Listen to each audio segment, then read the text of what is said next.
신종 코로나 바이러스와의 싸움이 어려움에 직면하고 있습니다. 미국 존스홉킨스 대학에 따르면 전 세계 감염자 수는 마침내 1억 명을 돌파하여 미국이 전체의 4분의 1을 차지했고 인도, 브라질이 뒤를 잇고 있습니다. 유럽 상황도 만만치 않아 19일 WHO에 따르면 영국에서 발견된 변이종은 이미 60개국에서 감염자가 확인됐으며 독일 메르켈 총리는 1월 13일까지였던 봉쇄 조치를 2월 14일까지 연장하기로 각주와 합의했고 전국 야간 외출 금지령을 시행하고 있는 프랑스도 하루 1만 명 이상 확진자가 나오는 날도 있어 세 번째 도시 봉쇄를 고려하고 있는 상황입니다. 네덜란드도 20일부터 전국 야간 외출 금지령을 발효한 끝에 EU위원회는 25일 유럽을 방문하는 여행자를 대상으로 PCR 검사 음성 판정서를 요구하기로 했는데요. 그러면서 블룸버그와 로이터 통신에 따르면 일본인들의 유럽 방문 또한 거부됐다고 합니다. 일본은 1월 초 신규 감염자가 7,000명 선에 이르자 수도권 등 11개 지역에 긴급사태를 발령하여 유럽에서도 이를 심각하게 평가한 것으로 보이는데요. 일본이 제외된 국가 목록이라는 건 EU 이사회가 작년 6월부터 작성한 화이트리스트로 유럽에 방문 가능한 국가를 지정하여 발표하고 있는 것입니다. 처음에는 한국, 일본을 포함한 15개국이 리스트에 올랐으나 지금은 많이 줄어 한국, 일본, 호주, 뉴질랜드, 루안다, 싱가포르, 태국, 그리고 조건부로 중국 포함 8개국이 남았었는데요. 1월 27일 열린 EU 대사급 회의에서 다수의 회원국이 일본의 제외를 지지한 데 따라 이번에 유일하게 일본 하나만이 배제되어 한국 포함 7개국이 남게 됐습니다. 상황이 이렇게 되자 미흡하고 늦은 대응으로 단 몇 달 만에 지지율이 절반이나 하락한 스가 내각에 비난이 멈추지 않고 있습니다. 언론들도 앞다투어 비판성 보도를 내놓으며 정부의 집중포화를 퍼붓고 있는 상황입니다.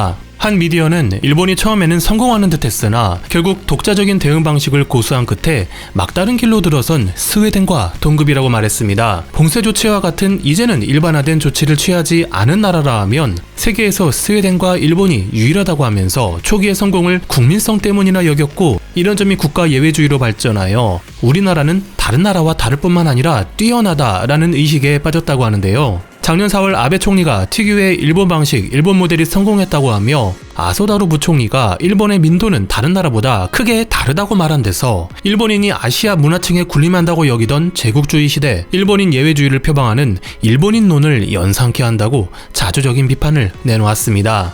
평소 일본 정부에 우호적이던 다른 미디어는 중국인들의 반응으로 일본 정부를 비판했습니다. 중국의 SNS인 위챗에 일본의 코로나 감염 제3파의 폭발은 인재다, 책임은 정부에 있다 라는 글이 눈길을 끈다며 그 내용인 즉슨 일본에서 마스크를 하지 않는 사람은 적고 자주 손소독 및 양치질을 하는 것도 일본인들의 생활에 침투하고 있던 좋은 습관인데 그럼에도 일본이 코로나 감염 확대를 막지 못한 것은 PCR 검사 수를 억제하는 게 원인이라고 지적하는 반응을 보도했습니다. PCR 검사를 거부당한 한 도쿄 회사원의 사례도 중국인들 사이에서 거론된다며 검사를 받고 싶어도 계속 거부되다가 열이 펄펄 끓자 겨우 검사를 받게 되어 양성 판정된 사례까지 소개했는데요. 그러면서 추가 감염을 걱정한 회사 사장이 건물 소독을 보건소에 의뢰했지만 조사하겠다는 대답만 돌아왔을 뿐 아직까지도 조치는 취해지고 있지 않다는 행정 문제까지 종주국 중국인들이 조롱하고 있다고 덧붙였습니다. 또 다른 매체는 일본이 이제 스웨덴 이하라는 자료까지 들고 나왔습니다. 호주 싱크탱크가 경제, 정치체제, 인구, 국토 면적을 떠나 순수하게 코로나 대응 정도로 랭킹을 매긴 순위표를 가져와 일본의 순위는 45위로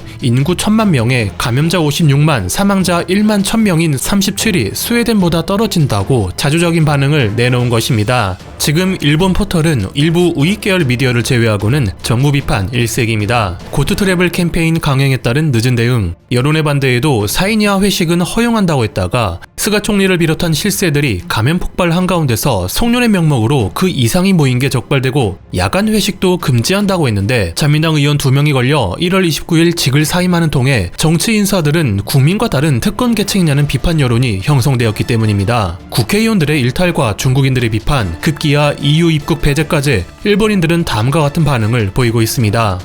이런 시국에 유럽의 관광 여행이라니 무슨 생각이냐고 한 소리 들을 것 같습니다. 비즈니스 방문과는 별개로 관광 목적 방문 제한은 당연한 것이겠죠. EU의 조치 일본은 납득합니다. 바이러스를 마구 퍼뜨리고 또 정확한 정보를 내지 않는 중국이 받아들여지는데 일본이만 받아들이지 않는 건 이상한 얘기다, 납득이 가지 않아. 중국이 처음부터 발표를 잘했다 하더라도 지금 일본의 상태를 보면 대응은 같았을 것이라고 생각해. 유럽의 폭발적인 감염을 보고도 그냥 입국시키는 걸 PCR 검사조차 할 생각이 없었어. 어쩔 수 없다고 생각해요. 해외에서는 일본이 검사 억제해서 감염자 수 줄이고 있는 거 알고 있으니까요. 실제로는 지금의 10배는 감염자가 있겠죠. 언제가 되어도 수습되지 않을 겁니다. 현재 일본의 상황에서 EU의 대응은 어쩔 수 없겠지만 이 문제를 거론하며 자국은 EU의 대응에서 제외됐다는 점을 강조하고 있는 것에 위화감을 느껴 자국은 심각한 상황이 아니라고 강조하고 싶겠지만 일본과 인구 대비로 보면 결코 적지 않은 감염수라고 생각해. 인구 대비로 봐도 2배가 넘는데요. 인구 2.4배, 감염자 수 일본 37만, 한국 7.6만, 4.8배. PCR 검사 수를 적용해서 비교하면 과연 2배뿐일까? PCR 검사와 격리를 차례도 매일 350명 정도가 고통받고 있다. 일본이 한국만큼 PCR 검사를 하면 지금의 2배 정도가 되겠지. 받아들이지 못하는 것은 당연. 한국의 코로나 대응에 대해선 솔직히 훌륭하다고 생각합니다.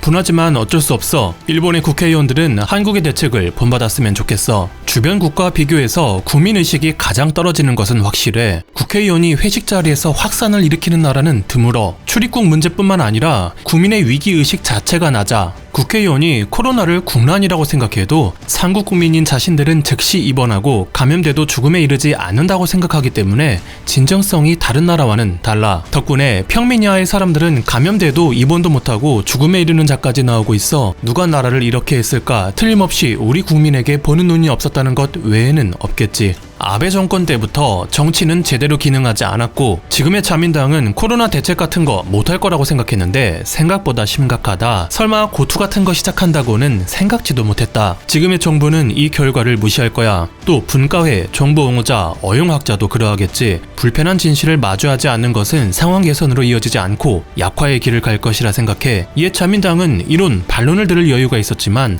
아베 정권부터 무시하는 경향이 강해졌어. 일본은 의료 붕괴를 명분으로 PCR 검사를 억제해왔지만 이번 겨울 확산으로 지난달 나카가와 일본 의사회 회장은 이미 전국적인 의료 붕괴에 직면한 상황이라 경고했습니다. 입원을 못해 자택 대기 중인 인원 수천 명에 일본 공영 NHK에 따르면 병원 밖에서 사망한 인원도 122명에 달했습니다. 결국 일본 정부는 간호사 자격을 가진 대학원생과 교원을 투입하기로 했는데 제국주의 시절을 비판하는 여론 측에서 학도 동원 아니냐는 비판이 나오기도 했습니다. 한때 한국도 1000명대 확진자가 발생하며 의료 붕괴를 우려하는 의견이 있었습니다. 하지만 이내 1일 확진자 400명대로 억누르며 병상에 여유가 있다는 오피셜이 나오고 카이스트에선 단 5일이면 설치 가능한 음압 병동까지 개발해냈습니다. 400명이 적은 숫자는 아니나 1000명을 넘나들던 숫자를 줄인 것은 방역 당국과 의료진의 노고 그리고 국민 협조의 결과물일 것입니다. 그러나 국민 피로도도 높아지며 또 일부의 일탈은 멈추지 않고 있습니다. 뉴욕 양키즈의 전설적인 포수 요기 베라는 끝날 때까지 끝난 것이 아니다 라는 명언을 남겼습니다. 설 명절을 앞둔 지금 서로가 서로를 배려하며 올겨울 위기 또한 헤쳐나갔으면 하는 바람입니다. 감사합니다. 와트맨이었습니다.